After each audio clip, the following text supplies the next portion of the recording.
ഇന്ന് രാവിലെ തന്നെ ഞാൻ ലാബിൽ പോയേക്കുമായിരുന്നു. രാവിലെ 5 മണിക്ക് എഴുന്നേറ്റിട്ട് എനിക്കാണെങ്കിൽ വിശന്നിട്ട് വയ്യ. രാവിലെ ഒരു വക വെള്ളം പോലും കുടിക്കാതെ വേണമായിരുന്നു ബ്ലഡൊക്കെ ഒന്ന് ടെസ്റ്റ് ചെയ്യണം. ഞാൻ എല്ലാ മാസവും ഇങ്ങനെ ടെസ്റ്റ് ചെയ്യാൻ പോകാറുണ്ട് കേട്ടോ.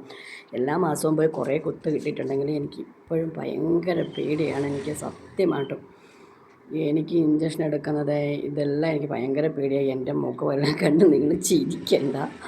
ഞാനപ്പോൾ സകലമായ ദൈവങ്ങളെ വിളിച്ചിട്ടാണ് ഇരിക്കുക. അങ്ങനെ അതെടുത്തു കഴിഞ്ഞിട്ട് ഞാൻ വീട്ടിൽ വന്നപ്പോൾ മീനൂട്ടനായിരുന്നു ബ്രേക്ക്ഫാസ്റ്റ് ഉണ്ടാക്കിയത്.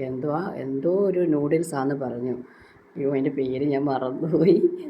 അപ്പോൾ ഞാൻ വോയിസ് ഓവർ കൊടുക്കുമ്പോൾ അവൾ ഇവിടെ ഇല്ല കേട്ടോ. അപ്പം നല്ല അടിപൊളി ടേസ്റ്റ് ആയിരുന്നു കേട്ടോ. നല്ല എള്ളും ക്യാരറ്റൊക്കെ നെയ്ക്കകത്ത് വറുത്ത് മുട്ടയെല്ലാം പുഴുങ്ങി മുറിച്ചിട്ട് വെറൈറ്റി ആയിട്ട് സോസൊക്കെ ചേർത്തിട്ടുണ്ടാക്കിയത് കേട്ടോ. നല്ല ടേസ്റ്റ് ഉണ്ടായിരുന്നു.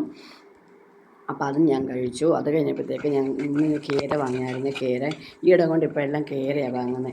നല്ല ടേസ്റ്റ്. ഒരു കൂട്ടാൻ വെച്ച ഒരു 2 ദിവസത്തേക്കൊക്കെ ഞങ്ങൾക്ക് കാണും. അതിൻ്റെ കൂടെ വേറെ കുറച്ച് മീനും കൂടെ ഉണ്ടായിരുന്നു. ആ ഒരു കുറിച്ച് അതും വറുത്തു. സാധാരണ നമ്മൾ മുളക് കറി വെക്കത്തില്ലയോ അതേപോലെ വെച്ചു. നല്ല അടിപൊളി മീനായിരുന്നു കേട്ടോ. നല്ല ഫ്രഷ് മീനായിരുന്നു. പിന്നെ നമ്മുടെ വെളുത്തുള്ളി, കൊച്ചുള്ളി, ഇഞ്ചി, പച്ചമുളക് അങ്ങനെയൊക്കെ ഇട്ട് ഞാൻ സാധാരണ എപ്പോഴും വെക്കുന്നത്. ഞാൻ അങ്ങനെ എടുത്ത് പറയുന്നില്ല, കാരണം ഞാൻ മീൻ വെച്ച് ഞാൻ കാണിച്ച് നിങ്ങളെ ബോറടിപ്പിക്കുന്നുണ്ട്. മിക്ക ദിവസം മീൻ തന്നെയല്ലയോ. അങ്ങനെ മീൻ കൂട്ടാനും വെച്ചു. അതിൻ്റെ ഇടയ്ക്ക് മീനൂട്ടം വന്ന് ഇടയ്ക്കിടയ്ക്ക് എന്നോട് എന്തൊക്കെയൊക്കെ പറയുന്നൊക്കെ ഉണ്ട്. നന്നായിട്ട് വെക്കണം എന്ന് പറഞ്ഞേ. അപ്പോൾ ഞങ്ങളില്ലേ രാവിലെ പോയപ്പോഴത്തേക്ക് ഞാനും വണ്ടിയും കൊണ്ട് ഒരു മാങ്ങ വീണു, പടൂന്ന് വീണു എൻ്റെ മുമ്പിൽ. അപ്പം ഞാൻ ആ മാങ്ങ എടുത്തുകൊണ്ട് വന്ന് ഒരൊറ്റ മാങ്ങ കൊണ്ട് ഞാൻ പുളിശ്ശേരി വെച്ച് എൻ്റെ മനസ്സ് നിങ്ങളാരും കാണാതെ പോകില്ല ഗൈസ്. കണ്ടോ, ഒരേ ഒരു മാങ്ങയുണ്ട്. എനിക്ക് മാമ്പഴ പുളിശ്ശേരി ഭയങ്കര ഇഷ്ടമാണ്. പിന്നെ ക്യാപ്സിക്കവും കൂടെ തോരൻ വെച്ച് കേട്ടോ. ക്യാബേജിലൂടെ ഒരു ക്യാപ്സിക്കം ഇട്ട് തോരൻ വെച്ച് നല്ല അടിപൊളി ടേസ്റ്റാണ് സത്യമായിട്ടും. നിങ്ങളൊന്ന് വെച്ച് നോക്കണേ. നല്ല അങ്ങനെ എന്നാൽ ഇന്നത്തെ ഊണ് കുശാലായിരുന്നു. നല്ല കേരക്കറിയും മാമ്പഴപ്പുളിശ്ശേരി എന്തോ ടേസ്റ്റാണെന്നറിയാമോ. പിന്നെ ഇന്നലത്തെ കുറച്ച് മീൻ പറ്റിച്ചതും കൂടെ ഉണ്ടായിരുന്നു.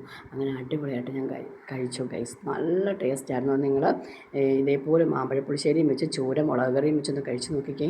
പിന്നെ നിങ്ങൾ ഒരിക്കലും ഇത് മറക്കില്ല. അത്രയ്ക്ക് നിങ്ങൾക്ക് അങ്ങ് ഇഷ്ടപ്പെടും. അങ്ങനെ നല്ല അടിച്ച് പൊളിച്ച് ഞാൻ കഴിച്ചു. എല്ലാവരും എൻ്റെ ചാനലൊന്ന് സബ്സ്ക്രൈബ് ചെയ്യാൻ മറക്കല്ലേ. കൂടെ തന്നെ ബെല്ലൈക്കനും പിന്നെ കമൻറ്റും ലൈക്കും ഒക്കെ ഇട്ട് എന്നെ സപ്പോർട്ട് ചെയ്യണം കേട്ടോ. നിങ്ങളുടെ സപ്പോർട്ട് ഉണ്ടെങ്കിൽ മാത്രമേ എനിക്ക് മുമ്പോട്ട് പോകാൻ പറ്റത്തുള്ളൂ. നിങ്ങളെല്ലാവരും ഒന്ന് സപ്പോർട്ട് ചെയ്യണേ. അപ്പോൾ ഇന്നത്തെ വീഡിയോ ഇത്രയൊക്കെ തന്നെയുള്ളൂ. മീനൂട്ടൻ അവിടെ നിന്ന് എന്തൊക്കെയോ എന്നെ പറഞ്ഞ് കളിയാക്കുന്നുണ്ട്. ഇത് എന്തോ തീറ്റിയാമ്മ എന്ന് പറഞ്ഞുകൊണ്ട്. പക്ഷേ ഇങ്ങനെ കഴിച്ച് ഇവിടെ ശരിയൊക്കെ ആയിട്ട് കഴിക്കാനായിട്ട് ഭയങ്കര ടേസ്റ്റാണ്. നിങ്ങളെല്ലാവരും ഒന്ന് വെച്ച് നോക്കണേ. അങ്ങനെ ഞാൻ കഴിച്ചു. ഈ പരുവത്തിലാക്കിയിട്ടുണ്ട് പാത്രം കണ്ട്.